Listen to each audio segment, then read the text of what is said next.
I think it's pronounced crew 90.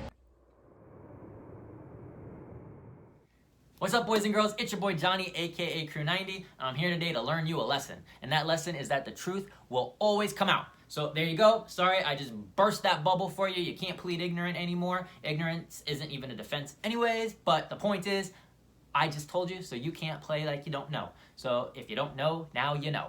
The truth will always come out. Well, the truth will always come out, or the truth will always get out. Like, is it escaping, or is it like announcing itself? The truth will always be told.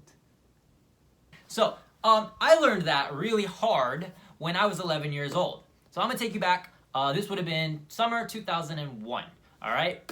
It was right in between 5th and 6th grade, at least here in Florida in the late 90s to early 2000s.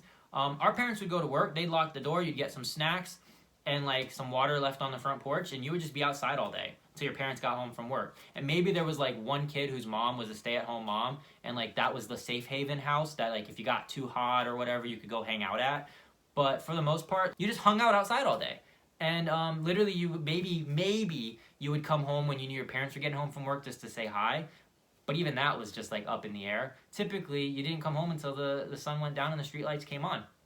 So that was how it was. Now, I lived in a neighborhood called Backwoods Water. And Backwoods Water, I consider to be the neighborhood I grew up in. A lot of kids have like a childhood home that they live in from like either birth or very early childhood all the way through until they, move out. Like they take their future spouses and their kids there like in the future, and they're like, look, this is my childhood home. I didn't particularly have that because I did move around a lot growing up. Not that we weren't stable or anything. We just did move a lot. But yeah, I lived in 8 different houses before my 18th birthday. Which is fine. But I definitely consider Backwoods Water to be like my childhood neighborhood. And like the house there was my childhood home. Because I lived there from just prior to my 9th birthday until just slightly after my 13th birthday. So those were like my childhood years. That was where I grew up. I had a group of friends there that were just amazing. I'm still friends with a lot of them to this day. This particular story, like I said, takes place summer 2001. Now, I was 11. I want to say Mitchell would have been like 12 because he was like a year older than me. That would have put Chandler and Brian at like 10 and 11 as well. So we were all young. And that is pertinent because, while we were old enough to know right from wrong, obviously, we were a little too young to fully grasp that not everything is the same. And what I mean by that is we lived in Florida. We were 90s kids. We grew up that if there was fruit in somebody's yard, it was free for the picking. And nobody ever had a problem with that. This kid had like a kumquat tree in his front yard. Everybody would go and we would just pick the kumquats and eat them. This person had an orange tree. There was nothing to walk right up onto their property and grab an orange. People even grew like pineapples. And you would pick a pineapple. Common courtesy was you didn't like just take everything. You left some, but like, if there's an orange tree, you could pick 2 or 3 and it was no problem. People had lemons, and that was it. So like one day in the very beginning of summer, we discovered a watermelon patch. Now, the way this neighborhood was laid out, Backwoods Water was this beautiful neighborhood. There was one main road that went all the way through and it was kind of winding. There was a back entrance and a front entrance. The front entrance literally had a covered bridge, like something you might see in like Country Magazine. Then a creek went under the bridge and rolled like kind of through the whole neighborhood. All of the streets came off of this main road. My street in particular was like a horseshoe that it had like 2 entrances off of the main road. Myself and my friends lived right at the bottom of the horseshoe, and we all lived right together. There was 3 retention ponds on this street. One like kind of like right where the bend was, one right where the other bend was, and then one kind of in the middle, which was directly behind the house right next to me. And we actually called that one the bowl. Now, in reality, there was no difference between these 3 retention ponds, but we always played in this one in particular, probably because it was adjacent to us. And like Mitchell's backyard was directly like connected to the bowl. Brian was right across the street from the bowl. Hannah was, or not Hannah actually, Hannah was over here, but Amanda was across from it. I lived, like I said, one house away from it, and we would always hang on there, and we called it the bowl. And it was like, we'd play kickball, football, baseball.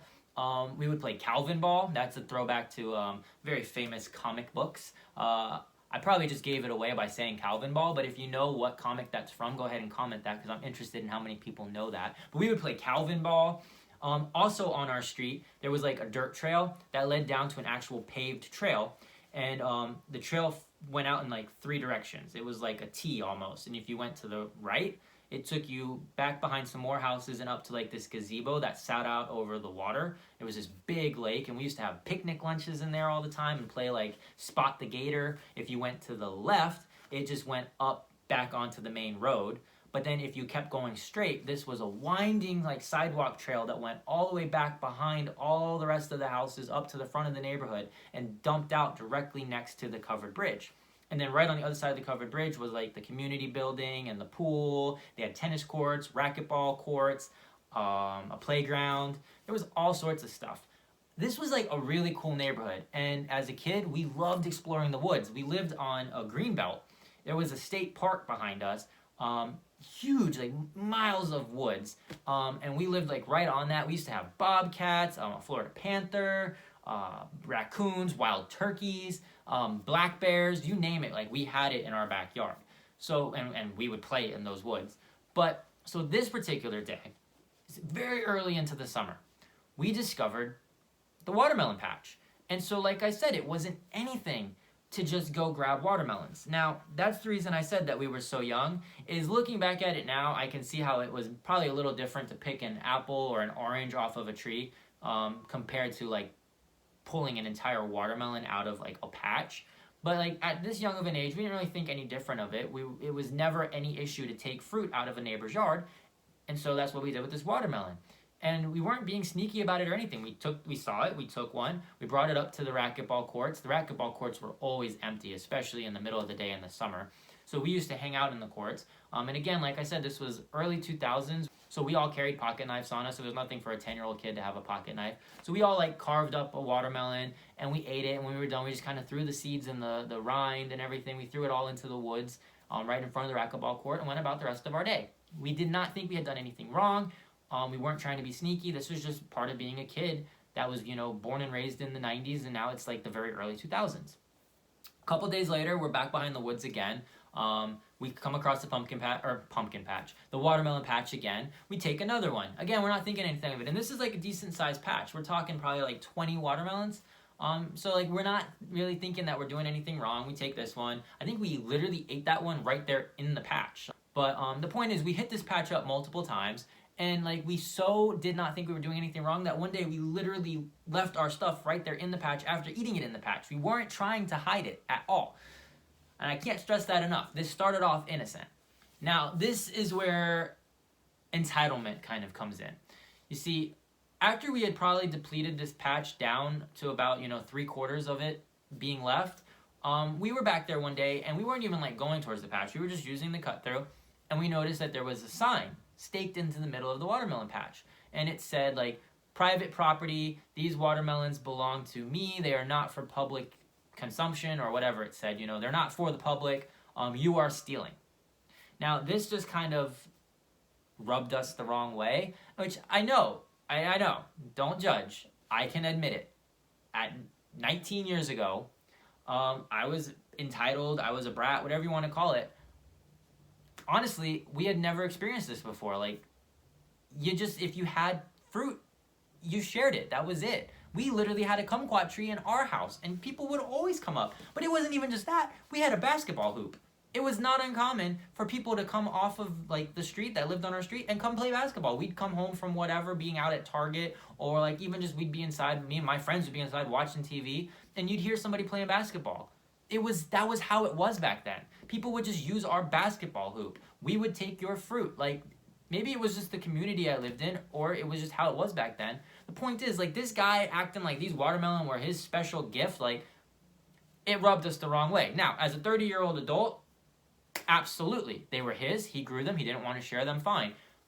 But as an 11-year-old kid, we were like, oh, hell no. Well, actually, we were pretty decent 11-year-olds, despite this story. So we didn't cuss. So we were probably like, oh, heck no, dag nabbit, But the point is, we got mad. So we took 2. And we actually ran back to the bowl, and we ate them in the bowl. And we were like, ha ha ha, that old geezer, probably some old man doesn't want us eating his watermelon. Well, we just ate them and it was good. So this time though, we just discarded all of the seeds and everything right in the bowl, and that was it. We went about our day. A couple days later, we go back. The dude put up chicken wire around his patch. Now, again, he's still probably got like a good 12, 13 watermelon left, which is not to make excuses. I'm not trying to say like he had so many left, like, but I'm just saying like it's not like we completely depleted him. But he put up chicken wire, and he added like more signs that said like no trespassing, stay out, warning, private property, and like all this stuff.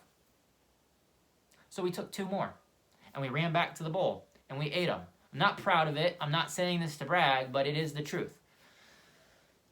Again, seeds and pits discarded all over the bowl. So, the very next day, we're back behind the woods, and we're walking, and we see this man sitting in a chair kind of next to the patch. So we just kind of like look at him outside, don't look directly at him, just keep walking. And he's like, hey, you boys coming over here to take watermelon? And we were like, watermelon? No, we're just walking up to the pool at the front of the neighborhood. And he's like, all right, well, someone's been stealing my watermelons, so just make sure that you guys, you know, you stay out of my yard and you don't be taking these. And just for the record, even if it isn't you, maybe you could spread the word to your little friends. I'm having cameras installed today, so there will be cameras. All right, old man. Again, this is like early 2000s. This is literally 2001. That technology was around, and some people did have private cameras, like some people did, but it wasn't very common.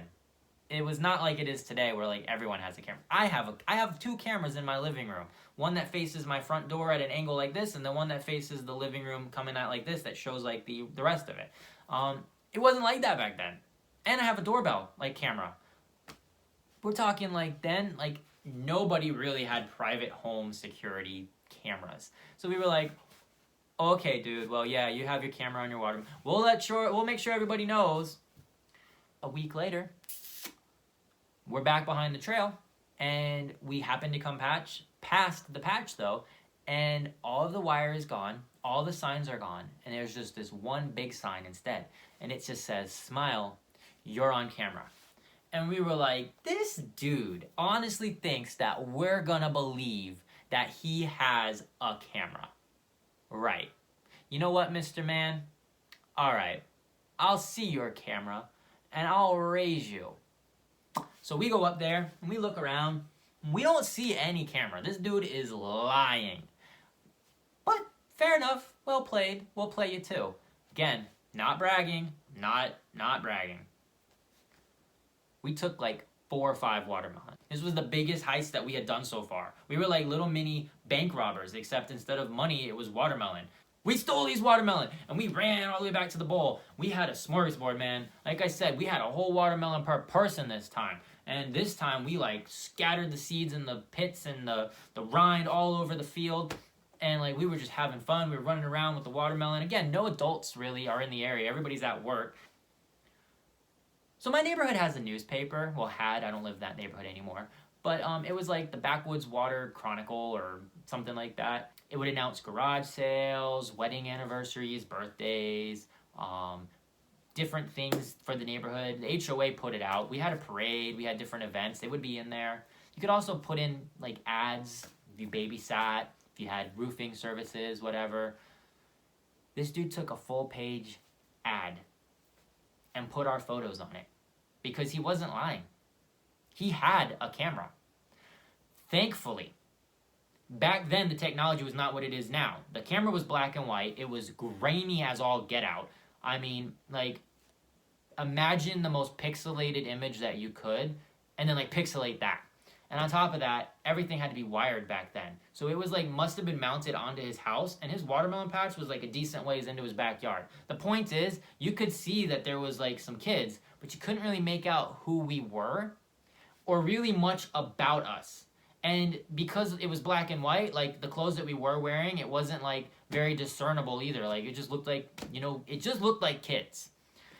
I found out about this ad because I got questioned by my parents about watermelons. And I played dumb, you know, like watermelon, Have I been stealing watermelon? I don't even know what watermelon is. Is that like a melon filled with water? Like, no, I didn't play that dumb. But I played dumb. I was like, no, I haven't been stealing watermelon.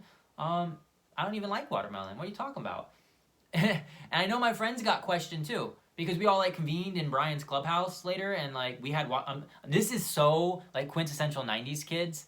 We all had walkie-talkies because cell phones weren't really a thing yet. But me, Mitchell, and Brian, we all had walkie-talkies, and you could change the frequency. We all had them on the same frequency, and we would like communicate with each other all the time. It was pretty cool.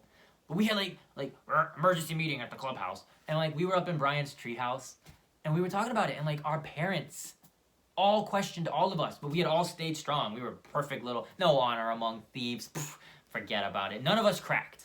Because we were all at the same time showing the damn picture, and we were able to see that they don't have nothing on us. If our parents had just been like, so there was a picture in the newspaper, did you steal watermelons? You probably would have been like, yes, it was me. But our parents were like, this is a picture. Is this you? And we were like, you can't even tell if that's Mickey Mouse. Like, that could be Jesus himself. Like, so we all, of course we said no. Now, I'm not condoning lying. And remember, the point of this story is that the truth will find you. No, the truth will come out. The truth will not find you. It's not going to kick your door in and be like, I'm the truth. The truth is going to come out, though. It's going to come right out. Guys, we didn't touch that watermelon patch again. In fact, we didn't even go on that trail again for a while. Summer came to an end. We had a lot of fun. Great year, whatever. We went back to school. Everything was good. Sometime around late August, early September, school had just recently started again. We all managed to finally get together for the first time, really, and we all decided to hang out in the bowl. Something that we hadn't done in a while. And guess what, guys? All those watermelon seeds and watermelon rinds that we had just discarded, well, they had somehow sprouted. And there was little baby watermelons. Well, at this point, they weren't really like that little. They were probably about like, they were big. They were all over the bowl. Watermelons apparently are very invasive. I didn't know that. They spread. Either that or we just spread them out everywhere ourselves. There was watermelons everywhere. So we were like, oh, crap. So we probably should have we should have come clean, but whatever. We probably should have gone around and pulled them all up or whatever, but instead we just decided to ignore it. And we went and played in a different bowl. Like I said, we never played in one of these two bowls. We always played in the third one, which is the one that we just considered the bowl. We played in this bowl for a while. We left it. Well, those watermelons continued to grow and grow. And by late October, that was a full-blown watermelon patch in this retention pond. Now, like I said, Mitchell's backyard backed directly up to this retention pond. Well, I guess one day his dad was outside mowing the backyard, and he noticed watermelons. And he was like, hey, look, all these watermelons. And then he was like, all these watermelons. He calls Mitchell over, asks Mitchell, what you know about these watermelons? Mitchell, watermelons? Is that like a melon filled with water? I mean, probably. Point is, he cracked. He sold us out. Honor among thieves. You're right, there is no honor among thieves. He sung like a canary. Oh, Johnny did it. Well, he's not quite Johnny did it. It was more Johnny, Brian, Chandler. We all did it. Point is, he sold us out. Before I knew it, I'm being dragged out to the bowl. I didn't realize how bad it had gotten. I'm being dragged out by my parents because his dad called his dad, and his dad called my mom, and my mom called his mom, and his mom called chief of police, and then the fire brigade. Point is, we were dragged out into the bowl, and there was a lot of people there that didn't need to be there. It wasn't just us. It became a community event. There was people selling hot dogs, selling commemorative photos. They had the whole damn neighborhood in this place. Man, there was the mayor was there himself, well, it looks like we found the watermelon thief from Backwoods Water. This thing was huge. Small town, everybody in everybody's business, and this is the biggest scandal to rock our neighborhood. Honestly, it probably wasn't quite that big of a deal, but it really felt like it to us. There was a decent amount of people. A lot of the other kids, they came out and their parents dragged them out too to make sure they weren't involved in it. And basically, we had to come clean and admit that we had been, in fact, the ones stealing this watermelon. Our punishment was that we were made to harvest all of the watermelons. That doesn't sound like a punishment. It's a punishment. That is hard work. And especially since we were in school Monday through Friday for the majority of the day. So basically, the only free time we had was the weekends, and our free time, our weekends, the only time that a kid has was suddenly blacked out for weeks. It took us forever to harvest this field, especially because we were made to do it by hand. We had like our little pocket knife. We didn't have like some big machine. I don't even know if there is a watermelon harvesting machine, but like we had to do it. Like we had a little red flyer wagon. I remember that. But we would like cut the watermelon off of the stem, put it in the wagon, and drag it around. And there was so many of them. And every time we'd think we had every single one, like, we'd find more. And then not only did we have to get all the watermelons, but we had to bring them to this guy, and he was already made aware by our parents. We had to give him all these watermelons, and we had to apologize, and we each had to write letters of like, our apologies to him. And they put our picture in the community newsletter. They called us the watermelon bandits. They were like, watermelon bandits caught after evidence unearths itself, something like that, some witty thing. And they had all of our photos like looking sad. After we got all the watermelons up, we had to like get all the vines up. Like our parents really put us through the ringer. I'm not blaming them. You know what? It was probably a pretty good punishment. I will tell you, to this day, 30 years old now, 19 years later, I still don't eat watermelon. Like legit, I have no interest. I don't eat watermelon. And it is distinctly, directly, 100% a result of this incident. I have no interest in watermelon ever again. But that was when we learned that the truth will always come out. The truth will always find you. So it's not worth it. If something is wrong, let it be found out. If you did something wrong, just come clean. Because you will find out, and before you know it, you're going to be spending every Saturday and Sunday picking watermelons for about a month. I still kind of blame that guy. Because if he hadn't grown such amazingly tasty looking watermelons, we never would have stolen them. No, I'm just kidding. There's no blame on anybody but ourselves. However, those were some damn good watermelons. 8 out of 10 worth it. Would do again. As always, it's your boy Johnny, aka Crew 90, aka the Watermelon Bandit. I'll catch you next time.